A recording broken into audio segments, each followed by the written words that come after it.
Husband forced to make a difficult life support decision after his wife fell in a coma.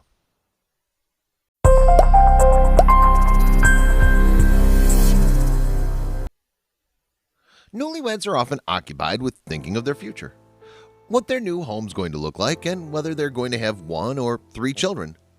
There's nothing more beautiful than sharing your life with someone and getting to make decisions that change both of your lives for the better. Unfortunately, things didn't go the right way for Ryan and Jill Finley. The two got married in Oklahoma and lived a peaceful life until an unexpected medical condition got in the way of their happiness.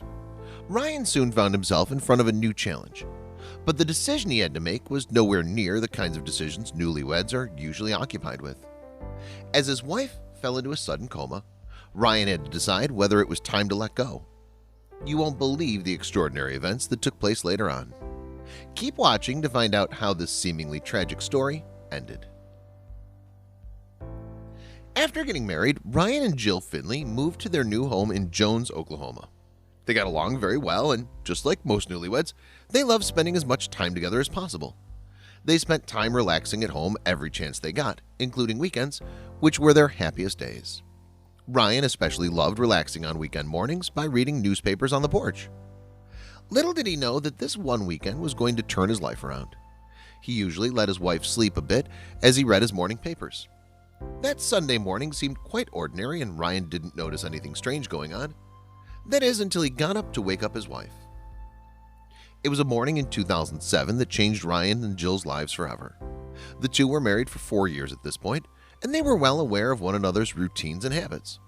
There was nothing strange about Jill wanting to sleep in, so Ryan didn't make any efforts to wake her up early in the morning. All of a sudden, Ryan felt a strange urge to wake Jill up from her sleep. Even to this day, he's not sure what prompted him to get up at that very moment to wake up his wife. However, he's thankful that he did so, because no one knows what could have happened if he hadn't gotten off the porch back then. When he was asked later about why he got up to look for Jill, Ryan said, "I can't tell you why, but I just felt that I wanted to wake her up that day." It was May 26, 2007, and Ryan casually walked to his bedroom to wake up his wife, Jill. However, he was shocked to find out that she wasn't responding at all. At this point, he'd tried everything from yelling very loudly to even shaking his wife to wake up. Unfortunately, none of it made any difference because Jill was not waking up. It was then that Ryan noticed that his wife was not even breathing. Ryan was in a state of shock when he realized that his wife was not conscious at all. However, he tried to keep his mind calm as he knew he had to take action. He jumped to the phone and dialed 911 as quickly as he could. While waiting for the ambulance to arrive, Ryan lifted his wife out of bed and placed her on the floor to perform CPR. Luckily, Ryan went to a CPR course about a decade before the tragic event. He remembered his training and tried to help Jill breathe again. Even though he never even performed CPR after the training, he tried everything he could to help his wife, who was still not responding. Ryan later described that it felt like forever. It felt like hours while he was waiting for the ambulance to arrive. It took about 15 minutes for the meds to arrive to take over. The team quickly took matters into their hands as Ryan stood by the side, hoping that his wife would be okay. The paramedics tried everything that was in their power to revive Jill, including using a defibrillator in hopes that electric shocks would bring her heart back to life. "I could actually hear the machine going, a thump and then the second thump. I heard Jill coming back down and hitting the wooden floor," commented Ryan. At this point, it was obvious that Jill needed some serious medical care. The team quickly picked her up and put her in the vehicle to rush to the Oklahoma Heart Hospital. Ryan wasn't allowed to go with them, so he rushed after them in his own car. As soon as they arrived at the hospital, Jill was put on a respirator in hopes to start breathing again. However, Jill was not responding to the treatment immediately, and the doctors were ready to take the next step to fight for her life. According to Ryan's memory of the event, it took around 25 minutes for the medical team to stabilize Jill enough so that the doctors could further come up with solutions. As if that wasn't enough to watch his wife go through something like this, Ryan didn't even know what caused the issue in the first place. The medical staff was moving quick, doing everything they could during these critical moments. Luckily, Jill started breathing again and her heart stabilized. If it weren't for Ryan's quick reaction, who knows how things would have turned out.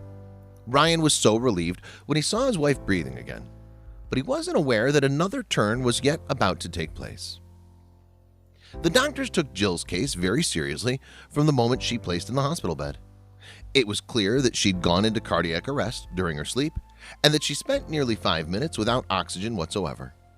The doctors moved fast to start the chill suit treatment, which meant inducing clinical hypothermia in order to reduce the possibility of brain damage. During this chilling treatment, Jill's body was treated with cold water and wrapped into large cooling pads for 24 hours, which lowered her body temperature to 90 degrees. All Ryan could do while this was happening was sit and wait. Dr. Michael Scheffler, who was in charge of treating Jill, said that there are studies that have shown that it helps protect the brain in hopes that she'll have a recovery. After the chilling 24 hours, doctors started to warm up Jill's body. They hoped she'd awake during this process because that's when many patients wake up. Unfortunately, this wasn't the case with Jill. She was still not responding, and the doctor said she had very little brain activity. However, Ryan was not ready to give up yet. It was clear that Jill had fallen into a coma, which meant that the situation was far more serious than it appeared. After finding out about her condition, Ryan stayed next to Jill and refused to leave her side, despite doctors telling him that he must go home. Despite all the odds, Ryan was convinced that Jill would overcome the difficult condition she was in. He decided to keep her company, even though all he could do was sit and watch her sleep. However, he didn't want to leave her side in hopes that she'd wake up. He laid on the bed next to her and spent time reading verses from the Bible out loud. He wasn't ready to give up hope.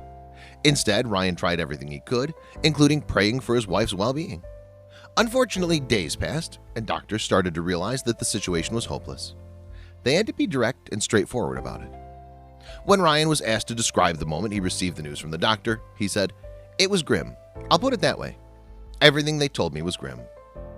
What he was being told was that there was only a 1% chance that his wife would recover. Even though the odds were against the situation, Ryan still refused to give up hope. It wasn't over yet. He continued to pray for his wife, and he even started to keep a diary. What he wrote inside that notebook was truly heartbreaking, but one could see that he was really determined to fight for his wife's life. Ryan was not ready to accept the end yet. Every morning I'd wake up and I'd realize this isn't a dream. The doctors told me there was never any sign she was coming back. There wasn't, said Ryan. He was trying to keep his faith as days went by, but his wife still wasn't waking up. He became aware that he was living a nightmare. Despite all the hope that Ryan had, he was aware that even if Jill survives, odds are that she'd remain in a vegetative state and be unable to recover fully. Either way, he was definitely not expecting the outcome that took place afterwards. Despite all doctors' attempts to bring her back to life, Jill spent a total of 14 days in a coma. Her friends and loved ones slowly started to realize that there might not be a happy ending in his story. As time went by, her condition was not improving at all. It was already difficult enough to live knowing that his wife's in a coma. However, the decision Ryan was about to face proved to be the hardest one he'll ever make in his entire life. Despite all the hope they had, Ryan and Jill's parents knew they had to think about the final outcome. Ryan found himself hopelessly standing in front of the woman he loved. Unfortunately, she wasn't able to look back at him. Even though he couldn't imagine living his life without her, Ryan knew that Jill wouldn't want to live her life tied to the bed. He was then placed in a very difficult situation. As her husband, he had to decide whether to take Jill off life support, which would mean ending her life. Today could be the worst day of life. I essentially have to decide whether or not Jill will live. My soulmate, my everything. Ryan wrote in his diary. Ryan knew that he and Jill had never discussed what to do in situations like these. They never clearly agreed on what should decide in case one of them was in this situation. After all, you don't ever think that something like this could happen to you or your loved one. Luckily, Ryan remembered what happened when his aunt was hospitalized on life support. A few years ago, his family had to decide what would happen with her life. He remembered that Jill commented on the situation and said, "I would never want to live that way." The clock was ticking and Ryan was facing the pressure of having to make the decision soon.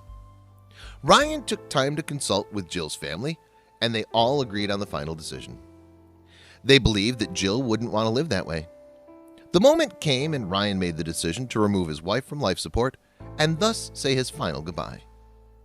Jill's family agreed with the decision, and they requested a court order to initiate the process.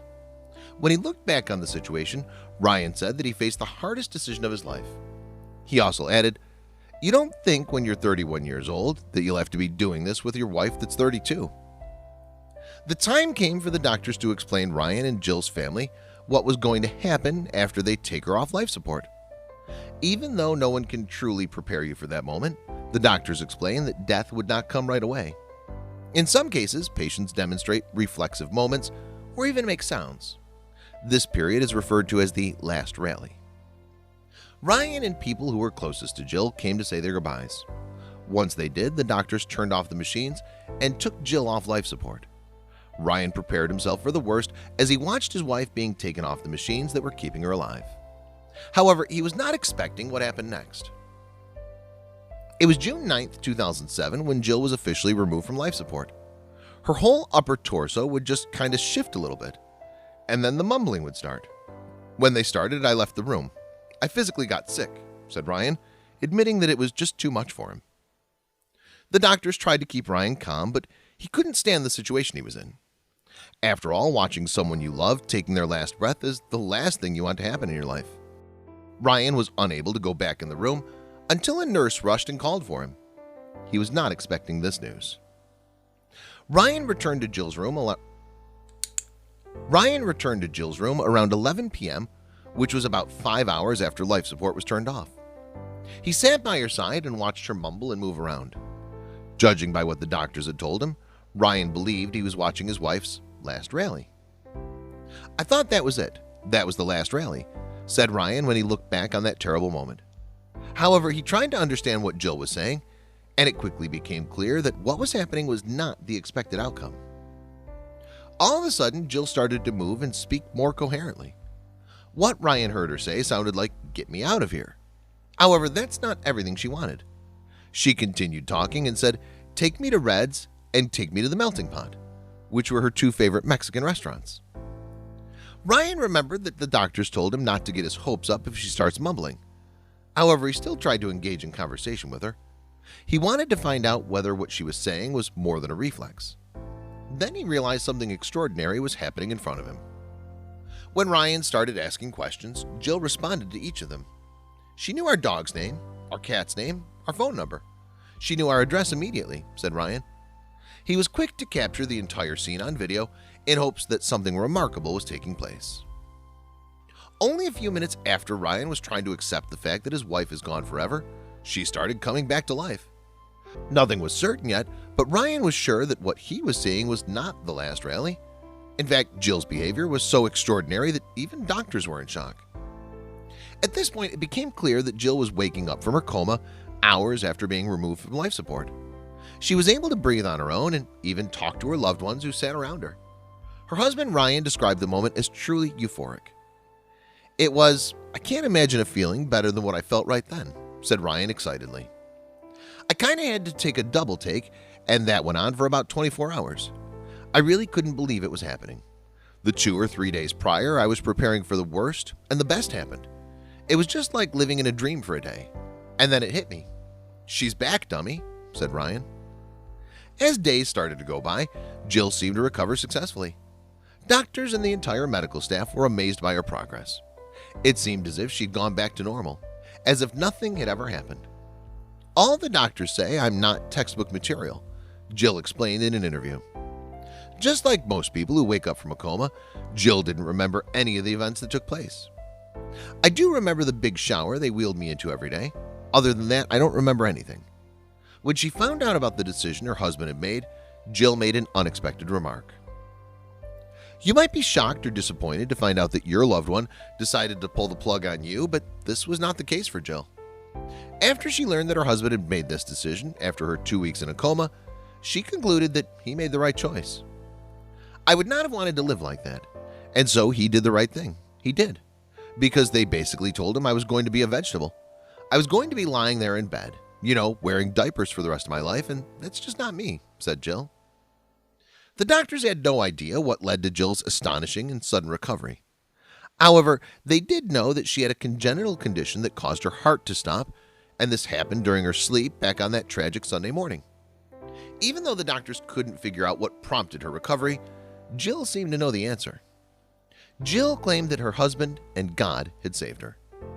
"I honestly do believe that God answered the prayers. We had so many people praying for me, just tons of different churches and family and friends," added Jill. Ryan wasn't alone in his prayers, and all his efforts ended up paying off big time. Jill's family could not have been more grateful for the blessing they experienced. However, despite the miraculous recovery in the hospital bed, after 6 hours without life support, Jill still had a long way to go to full recovery.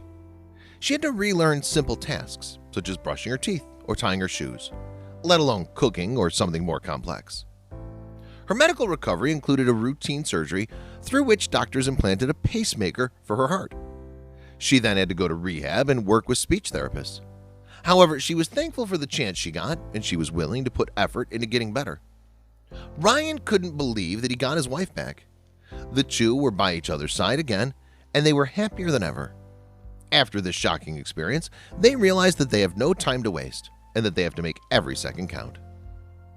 It's brought to life a whole new perspective. We look at each day so differently now. We just spend every minute that we can together. Going to the grocery store now, we go together. We go everywhere together, explained Jill. Besides having to work on her speech and fight short-term memory loss, Jill still thanked God for being so normal after such a miraculous recovery. "Pretty much I'm normal," she said during an interview where she recalled on the entire life-changing experience.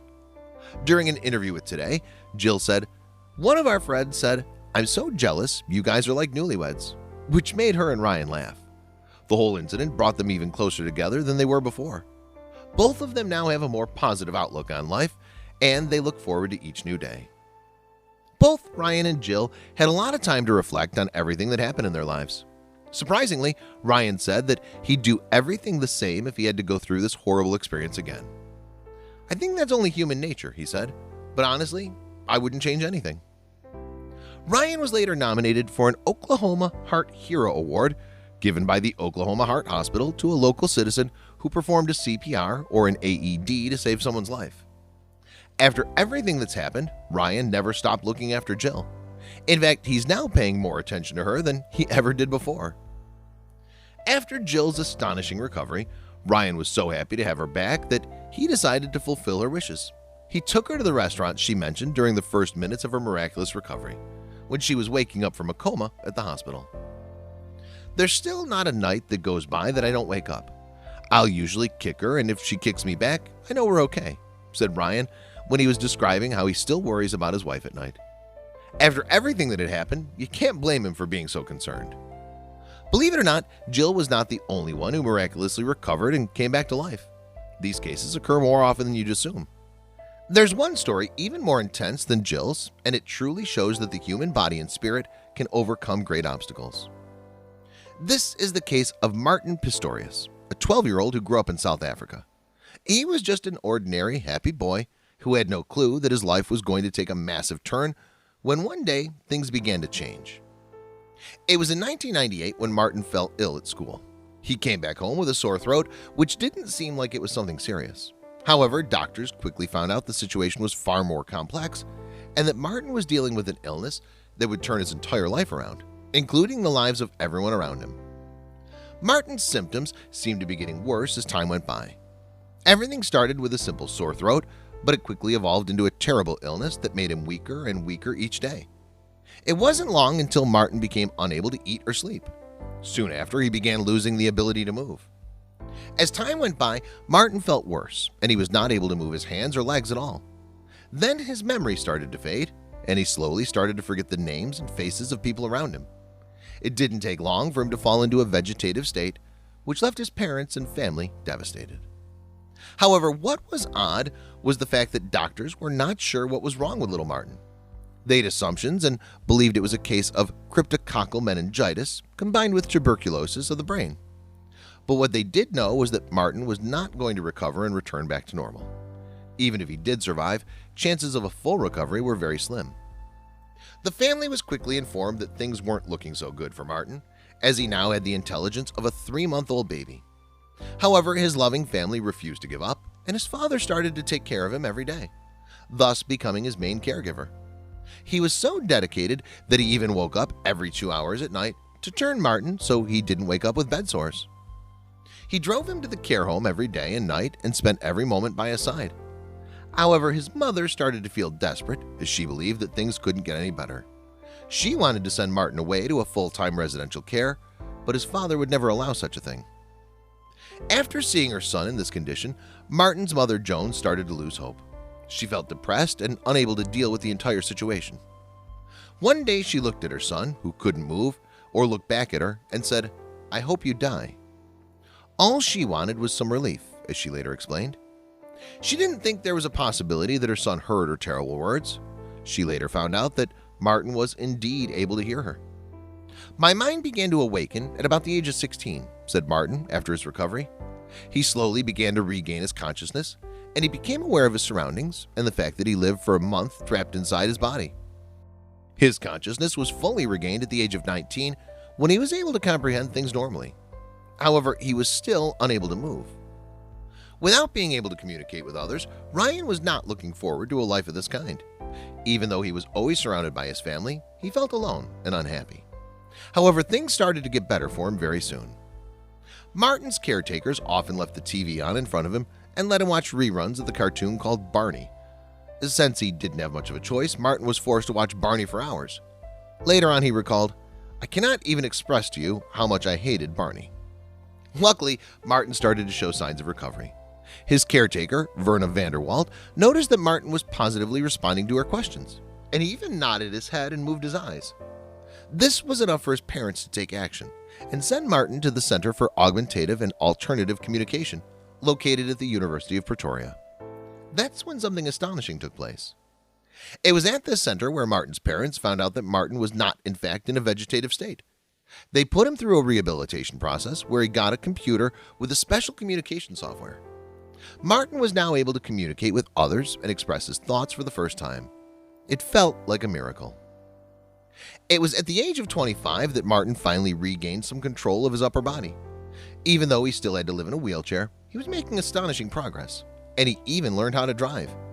He finally started to feel like a normal boy again.